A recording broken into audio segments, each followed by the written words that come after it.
Morning guys, Mon here. Today I want to talk about my Frostblink elemental list of the current league.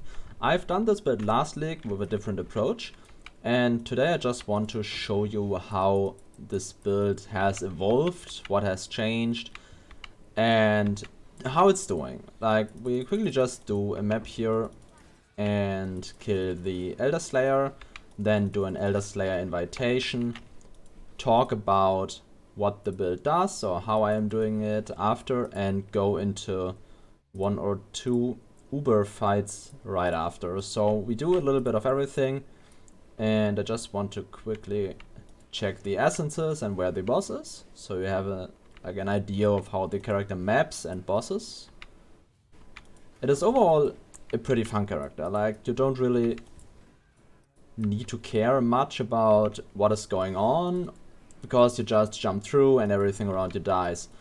I have to say, this is a pretty damn min-maxed version of the build. I have put a lot of currency into it, but it was working quite well already when I had like 10 divines invested into it with like barely anything. However, the version I am playing right now with the Dissolution of Flesh Unique Jewel that makes you reserve life instead of taking damage is a tad more expensive, and I wouldn't like recommend it without like a budget of 50 plus divines. That being said, there is the right side tree variant of this build that focuses on suppression and evasion rating plus energy shield, which is a very competitive version. I just wanted to test out the Dissolution of Flesh variant, and I very much like it because the hit pool is just so good, and I managed to achieve quite some damage on the left side of the tree as well. So yeah, overall I'm pretty fine with the build. The right side of the tree has more access to damage because there are some nodes on the tree that are just better on the right side, like Searing Heat. I can't really justify going there, but if you're up here for the Cluster Jewel, you can grab it, and it's just a lot of damage here with the Ignite Faster nodes. And you could run 2 cluster setups with the right side variant. I run 1 cluster setup only because I just can't justify going up here. Like, I need too many life nodes for this. Or I want a lot of life nodes. So this is about 80% quantity. Like, these are not guaranteed deathless. It can happen to die here because there's just a lot going on in the... Oh, yeah, there. I haven't... Holy... Wait. Okay, let's check the mods, actually. Okay, they just have a lot of energy. I was... Okay, let's focus for a second. I usually take them down quicker, so I wasn't really aware of what happened.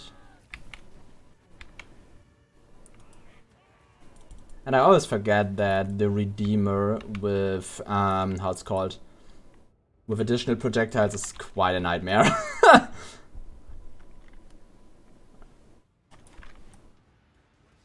So we're quickly focusing someone down here.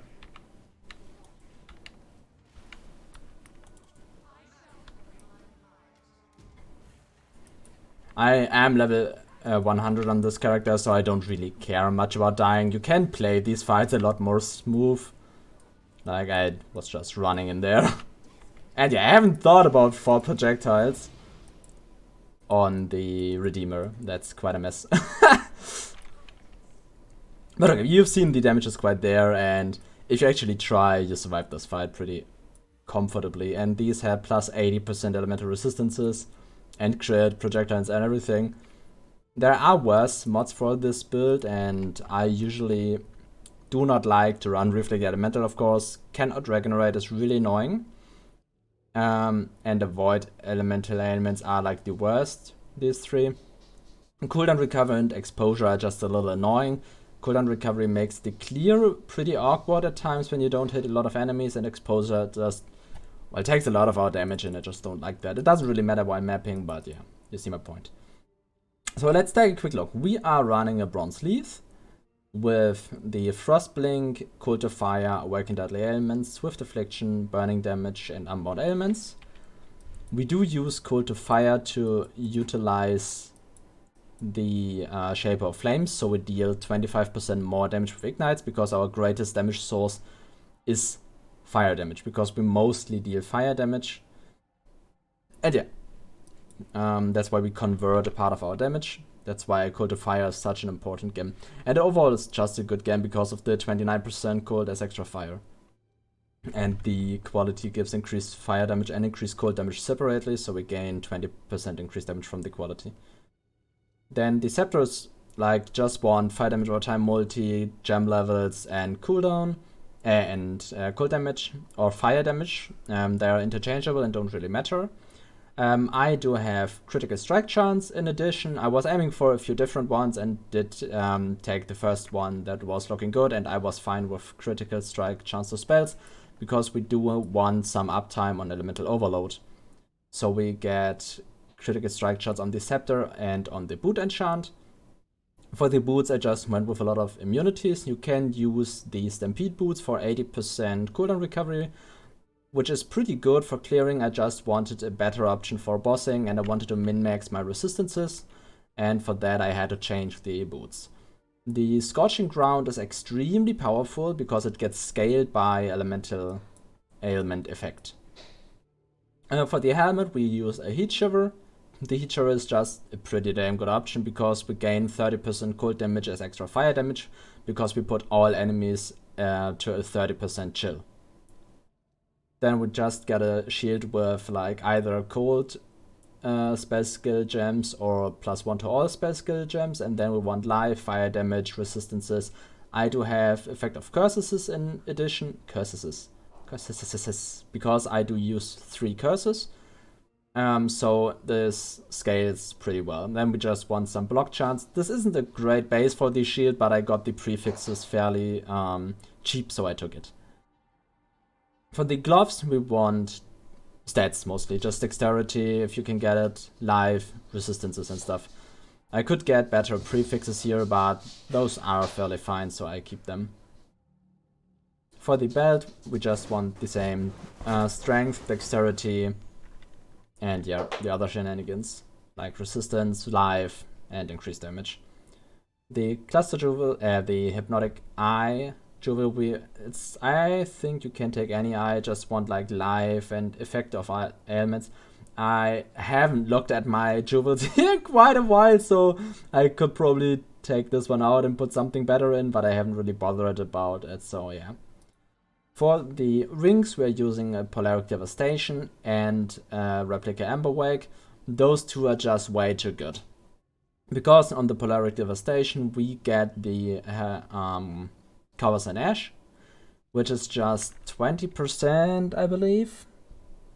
20% increased fire damage taken, which is just very, very good.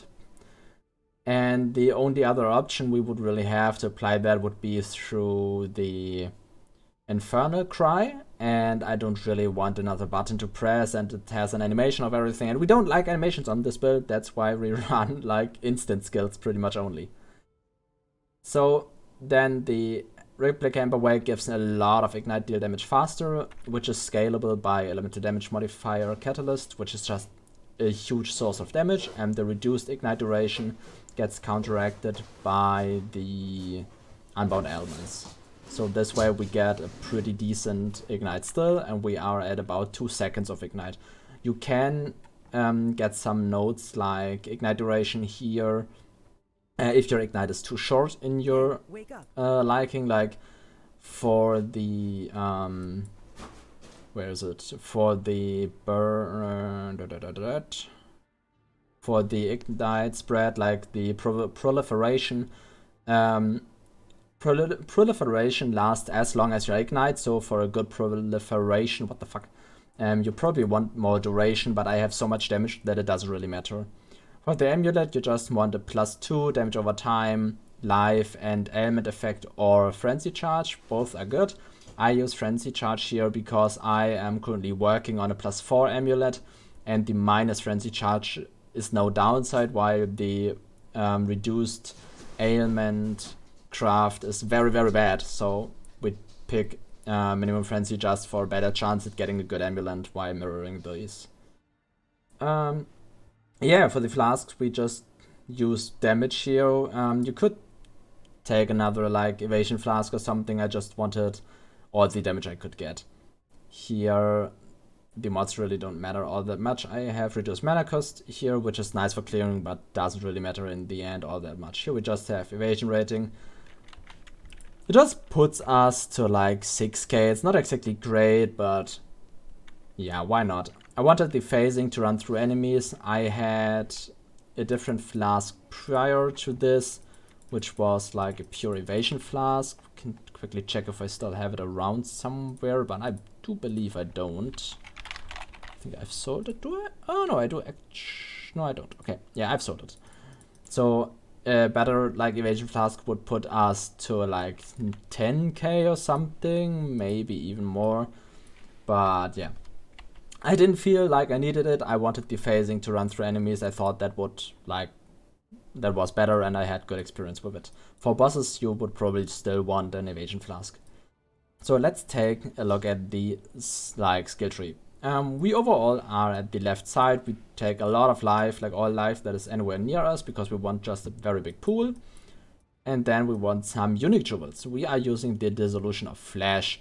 I do not want to explain all the details about this. It's the jewel that converts damage taken into resistances. There's a lot of good videos about them. Like if you want to learn about this mechanic, look it up. It's very, very well explained in other videos. So I don't explain all details about this. I just want to say like you need certain immunities. So I have the cannot be poisoned on my boots, for example. Then we use a Watcher's Eye. This one has the unaffected by bleeding. This is a very important mod if you cannot get it elsewhere, and it is quite difficult to get elsewhere. You can get it as a ring corruption, but it is a very, very rare ring corruption, and both of these rings are kind of expensive to double corrupt because there isn't a very high supply of those. So yeah, you probably just want the unaffected by bleeding from the Watcher's Eye, and then I've took the Malevolence damage deal faster in addition. It is just a very, very good mod. Then we use the Thread of Hope here. I've got a Thread of Hope with Corrupting Blood immunity for I think 11 or 10 divines or something with -11, so it's okay for a very high-end jewel. We just get all the good notes here. We get the Breath of Flames, we get the Breath of Lightning, and the Breath of Rim, I don't know, which give like cold damage is huge for us. Increased effect of cold element is huge because of the heat shiver, and overall it's just very, very good. Breath of Lightning is pretty good because it gives effect of lightning element. 50% is very, very big because we are using the Shaper of Storms, which like puts the enemy to 15% base shock, which then gets amplified by 50% by that. So I think we are at 25 or 28% shock on everything. I haven't exactly the number in my head right now. Then we've got the Forbidden Flame and Flash for the Malediction. The Malediction is the can have an additional curse, increased effective curses, and Malediction from the Occultist. And then our last unique jewel is the Sublime Vision. For the Sublime Vision, it makes our Malevolence a lot stronger. Nee. I'm getting invaded here. I have to get the dog out quickly. No.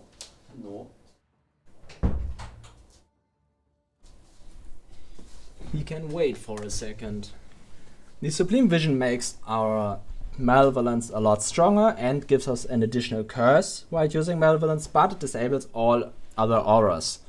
And since auras are pretty strong, that is a hefty downside, especially with like Hatred being pretty good. But in my opinion, it's very much worth, because especially on the Dissolution of Flesh variant, you want to use Arctic Armor, which makes you immune to freeze. Ignore that I have it twice, I just wanted to have immunities. But could be, like now I could take Arctic Armor out, that isn't exactly fleshed out yet. And then we've got the Malevolence, Tempest Shield, which makes you immune to shock, which is pretty good. And the Petrified Blood, which makes it that you're... Well, it's a specific interaction with Dissolution of Flesh, which just makes it that you don't take a lot of damage. That's good. So yeah, and that's why it doesn't really matter, because those aren't auras, they are buffs and just spells, so we can use them anyways. For the cluster setup, we just want Widespread Destruction and Sadist. Here's another one that's from the Fire Jewel that gives more area and a little bit more damage, but I haven't upgraded my cluster jewels in ages, so I just stick with those because they are pretty decent. For the mediums, you want Burning Bright and Fan of Flames, because like you can use the Ignite Proliferation support gem as well, which is pretty strong, but Fan of the Flames is just better because there are better options for support gems. Then we've got Flow of Life and Cooked Alive, just so that enemies, well, have less resistances. You can take Flow of Life here as well. Just make sure that you have at least one Fan the Flames, and the other stuff is pretty like you can take a lot of stuff there. That is good. Then our skill tree focuses a lot on, as I said, life, some aura stuff, and then just block. We're taking a lot of block nodes so that our defenses are pretty good, with 72 spell block and 40 attack block, which goes up to 75 and 52 with the flask up. And yeah, I'm pretty happy with that, and so far it has served me well. You could go for more block with better shield and stuff, but I haven't really needed it at all, and yeah, I'm pretty fine here. There we get mana regeneration as well, and yeah, that's it pretty much for the tree. Isn't there anything interesting in the masteries? Not really. Increased effect of non-damaging elements is very good, as I said, because all our elements increase our damage. And yeah, I think that's pretty much it for how this character works. If I have forgotten anything, feel free to let me know. If you have any questions about the character overall, feel free to let me know just as well. And I think we're just going to jump into a Cirrus or Maven, or we just can do both here. I think we start with Cirrus here quickly, because it's a fairly quick fight. I do always confuse these two. And I have prepared my... Yeah, I have. No set goes to waste. So let's see. I have done all Uber bosses, but the Exarch on this character, I have tried the Exarch when I had worse gear and it wasn't exactly going that well. But I believe this character can take down the Exarch quite well, just as well, with some practice. I just am not very practiced at the Uber bosses, because last league I used the custom death character for those, so I wasn't really bothered with mechanics. So yeah, I still have to do my learnings on them.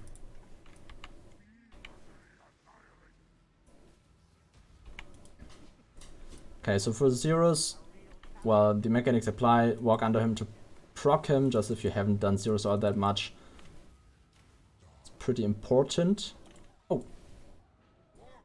Okay, I thought he was dead already. My bad on that part. Wasn't exactly listening. You don't want to... Why am I dying so much in this? Like, I have done them so many times. Deathless on Uber. It's just like... I usually am in a lot more focus when I'm doing the Uber bosses. Do I have space up here? Can we cut this? Somebody? Cut? Okay, I need to get in focus. I should not like talk all the time. It doesn't work as well as I hoped it would. Oh, come on.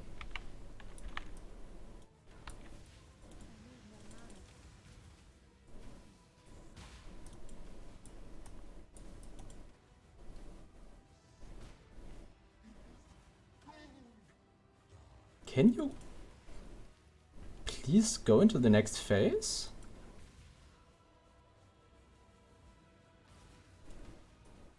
Hello? Okay. Okay, back to focus. Chill down.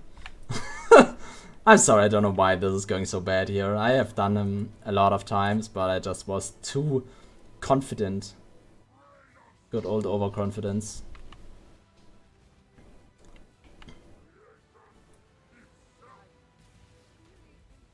And I haven't blocked a single of his first die beams, have I?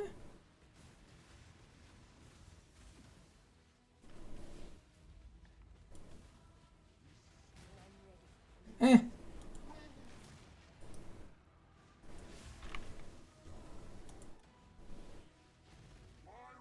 Okay, now it's going. And it was 4 hits. Oh, I believe our flask was not up, so there was an issue there. I should just not have been hit by the die beam, there was no reason for that. If you play the fight clean, this build can handle it fairly well. The problem on Uber Zeros is the dots all around, which we just don't like on this build, so I wouldn't exactly recommend farming zeros on this build without a lot of damage. Because you just don't want to sit in the phases for too long.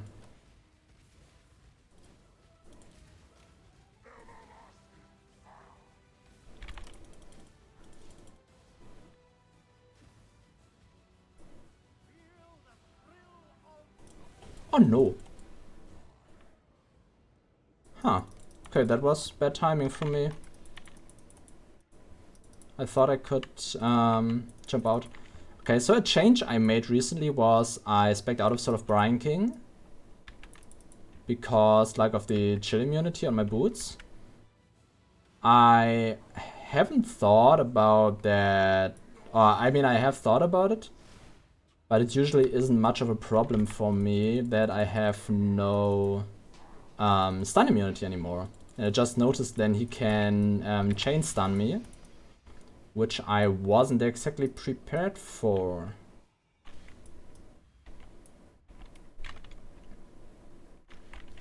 Get any weakened burning damage? Just like one device. Oh no, it's the chip one. I thought it was more. Okay, so this wasn't exactly clean, but you've seen the gist of it. And well, if you like pay attention to the fight and don't just like go full YOLO. Hello? Can you please not? Thank you. Then it works fairly well. So we just do a Maven quickly as well, just so you can see like 2 different bosses here. And then we are through. As I said, if you have any questions, feel free to ask. I just go into focus mode for a second because I just don't want it to be like... It was just very embarrassing.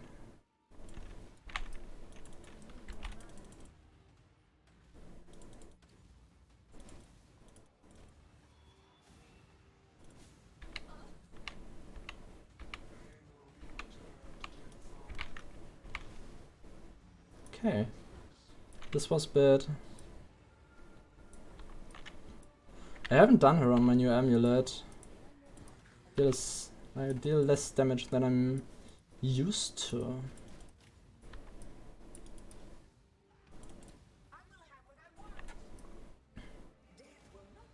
So the thing I noticed is that with the Arcanist brand, you don't want to have 2 Arcanist brands up at once, because it just takes too much mana, because I have my skills at a high level here.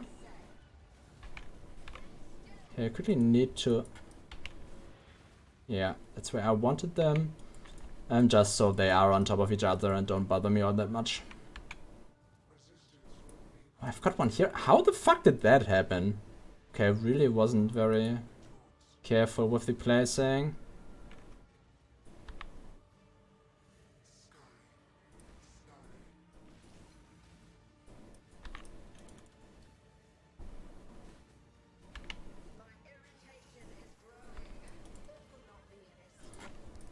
The placing of the balls, of course, is more important when you have less damage than I do currently, because I can, even with like the balls, still manage this fairly well. If you don't have like the amount of damage, it just gets finicky fairly quickly. Okay, there's another set of balls coming. Just want to put them onto the others.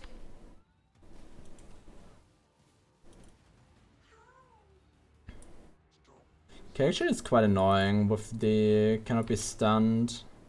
But I just like Solvaracali more because like it makes me ignore Ignite and damage over time overall a lot easier, because it just makes me take reduced damage from those.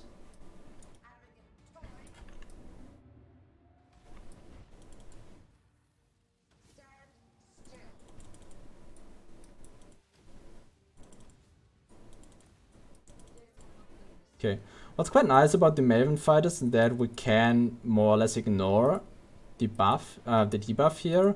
It is not as severe as on other builds, so that's pretty nice. Okay, we have a pretty easy pattern here, that's great.